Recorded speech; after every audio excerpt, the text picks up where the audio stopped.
even further down.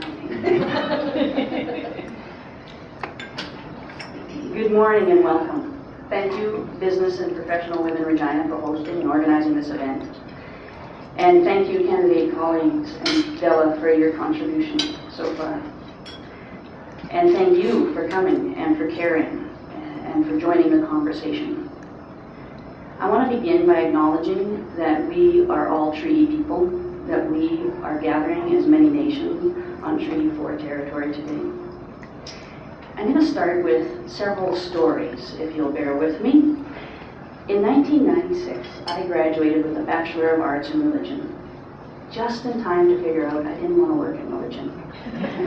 It landed me squarely at a burger joint. One day I was chatting with one of my male colleagues, and he had a high school diploma. And we realized that I made 90% of what he made, which was par for the course at the time. 20 years later, and again, acknowledging it depends on your methodology and source, for every dollar that a white man earns, a white woman can earn 71 cents. A minority woman with a visible minority, 64 cents, and an indigenous woman, 46 cents. We knew about the wage gap a long time ago, and we know about it today. It's still here. In 2010, shifting gears here, I facilitated a job finding club for individuals who were chronically under or unemployed. It was a life-changing time for me, getting to know these neighbors. But Shelley, a single mom of a toddler, made a particular impact on me. She worked really hard through the program and she found a placement. We called the facilities. We called subsidized, we called private, we called unsubsidized, we called them all. We had the universal child care benefit. We could not find her a place for her child. So her choice, take the job and abandon her child and be told she's a bad mother, decline the job and stay at home with her toddler and be a welfare mom. It's not a fair choice.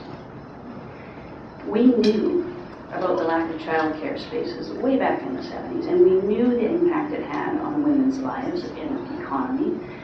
We knew it then and we know it now, and it's still here. Let's go back further. 1891, the Regina Indian Industrial School opens its doors. Fall would come, and the RCMP and the clergy and the Indian agents would gather up all the indigenous children from across the prairies and deliver them to school. Eventually, summer would come. Parents would wait with anticipation, and they'd see their son come off the train, and they'd say, "Welcome home, son. Where's your sister?" And the son would break the news. She's gone. She died 8 months ago. Not long ago, I offered a ride from Kamsack to Kenora. We used to live in that area, to an indigenous woman. She was hiking. I pulled over, and as she climbed into the truck, she gave a huge sigh of relief. Oh, thank goodness. At first I thought you were a man.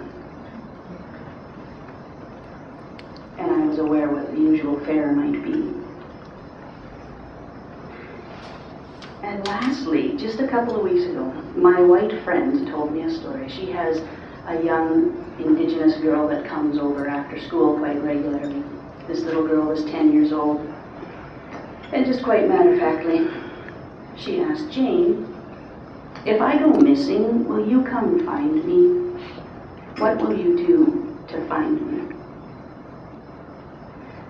We settlers and settler descendants knew we were creating a society conducive to the rampant disappearances, deaths, and murders of Indigenous women, Indigenous girls, and boys and men in 1891. And we know we are creating the same type of society today. And we got to change it. So let's talk about this. Let's talk about these issues. The data exists. It's easy to find. Community will exists. We're here. We care. We politicians, we're going to come up here and we're going to talk and we're going to say it's a good thing to fix these problems. The Green Party has great ideas. I like them. Restore funding and mandate to the status of women. implement ideas from the Pay Equity Task Force, advocate for universal, affordable, high-quality childcare, incentivize employers to provide spaces and to reach wage parity goals. The Green Party recognizes Indigenous peoples' inherent rights and title. We support the consensus of the First Nations regarding self-government, the elimination of the Indian Act or revamping of it, a national inquiry to missing and murdered Indigenous women. Additionally, some of the root causes of these problems, we want to introduce a guaranteed livable income, replace the bureaucratic patchwork of anti-poverty measures, and just give people the money they need to live healthy, thriving lives. The Green Party also, I think one of their coolest ideas is to create a council of governments where we gather around one table: federal, provincial, municipal, First Nations, Inuit, and Métis governments. The time and the tolerance for partisanship and punting issues back and forth between levels, it's over. We can't accept that anymore, and the federal government needs to take the lead in creating a space where all levels of government get together and start fixing the issues. So the important question here, how do we transform all this data and community will and political rhetoric into on-the-ground, real-world change? My theory is the reason we struggle to address these issues once and for all lies in the fact that in Canada today we are in a democratic crisis. It may seem politics as usual, but it's not. The foundations, the very foundations that have given many of us great lives, are in shambles. It's just not quite showing to everybody yet. The house still looks good on the outside, but it's going to fall over if we don't act now. We've been invited to a politics of fear. Stop Harper, ABC, the NDP are going to ruin the economy, and Trudeau's just not ready, and the Greens don't have a chance. I say that's hogwash. Who says these things, and why do we listen? Harper's not the problem, for those who think he is.